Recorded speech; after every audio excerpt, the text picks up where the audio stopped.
Hello, I'm Kelsey with White Cottage Boutique, and I am going to demonstrate today how to apply water-based wipe-on poly to your painted furniture to give it a little bit extra protection on top of the paint. In this case, we're using Minwax water-based polyurethane. This is only for sale in California, so if you are outside of California, you will have to order it online. I ordered mine on Amazon. It was about $17 for a pint. You want to use water-based polyurethane if you're doing any light colors. So in this case, we're doing white, so I'm definitely going to stick with water-based. You can pick up the oil-based at Home Depot for about $14. If you're going to be using something dark, I would definitely recommend saving yourself some time and money by using that. In this video, we're going to be using 320 grit sandpaper. You could really use 320 up to 400, but this is just what I have here. A mixing cup, your water-based polyurethane, and some water, and a lint-free cloth. Lint-free cloths, I definitely recommend, especially if you're doing black, to wash them in your washer first. This is just, I picked a bag up at Home Depot for like $10, and it lasts me forever. You could also use a cut-up t-shirt if you wanted to. It does dye it yellow, so make sure it's a t-shirt you don't want to use again for something else. So what we're going to do first is we're going to dilute the water-based poly. The reason I do this is because if you apply it straight out of the can, most likely you're going to end up with streaks across the top. At least that's what happens in my case, because the paint soaks it up. I'm using the do-it-yourself chalk paint that's on my website, and the paint soaks it up so fast that it dries too fast, and then you end up with a lot of streaks. So I dilute it down about 50-50 with polyurethane and water. So this is my diluted polyurethane. I actually like having it in this little cup more than squirting it out of the can anyways.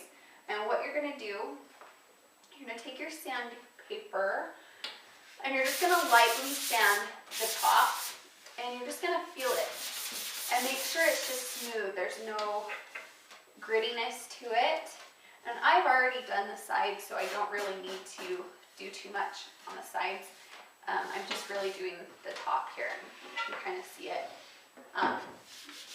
So once it's smooth to the touch, I just quickly will take a rag and just kind of wipe it down. I'm not sanding it to the point where it's getting really dirty, but if you feel like there's a lot of sandpaper, or sawdust, definitely go get some water and maybe some mineral spirits and wipe it down really good. But in this case, I'm just barely sanding it, so I'm not too worried about that. Then you're going to just take a little end of your cloth and you're going to just dip it in. You're only looking for a tiny bit. I don't know if you can see that, but there's really not a lot on my cloth. And you're going to work it in and just make sure you're going in the same direction. And you want to keep what I would call a wet edge, which means you don't want to go across the whole thing and then go back and try to smooth it out. You're going to start at one end and work to the other end, making sure that as you go along, you're smoothing it out so you don't have to go back over it, because you're going to end up, if I were to try to go back over this section now, I would end up with streaks across the whole thing. You really, once you've applied it, you want to let it sit. If you overwipe it, it's going to end up kind of looking cakey and streaky. So just wipe it on, make sure you're wiping it in the same direction, and just go across and then let it sit. You're going to want to apply 2 coats at the very least, possibly 3 or 4, depending on, usually with dark pieces I have to do a little bit more to make sure it's really even, but with light pieces I can get away with just 2 coats. That's pretty much it. You just let it dry. Alright, so it's been about an hour since I've applied my first coat of wipe-on poly, and I just want to show you a few things on your second coat. A lot of the times the wipe-on poly, because it's water-based, will raise up the grains a little bit.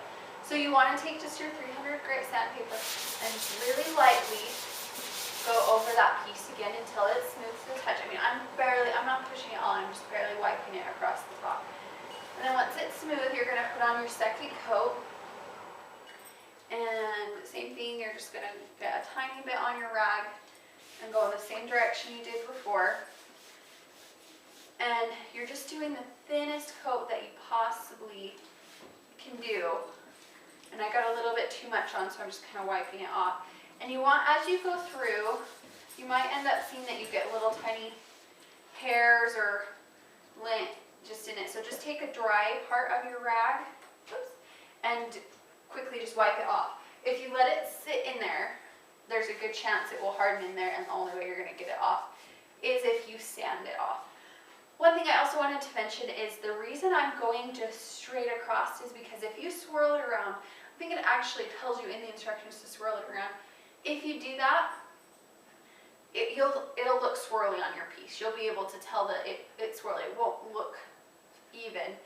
The swirls work pretty good if you're doing wood, but on the painted furniture, especially with the chalk paint, it's really much better to just go in one direction, either across or horizontal, whatever works best for the piece you're working on. And then you'll let this dry.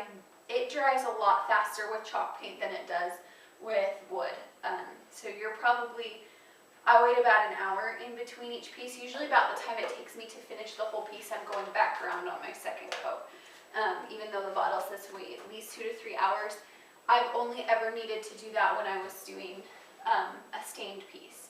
So I generally only wait about an hour, and I just feel it, make sure it's dry and even, and then I go ahead and sand it. And you want to make sure you're sanding in between each coat, except for on the last coat, you're just going to leave it. There are people who also on the last coat will dilute this down to about 75% water and 25% polyurethane.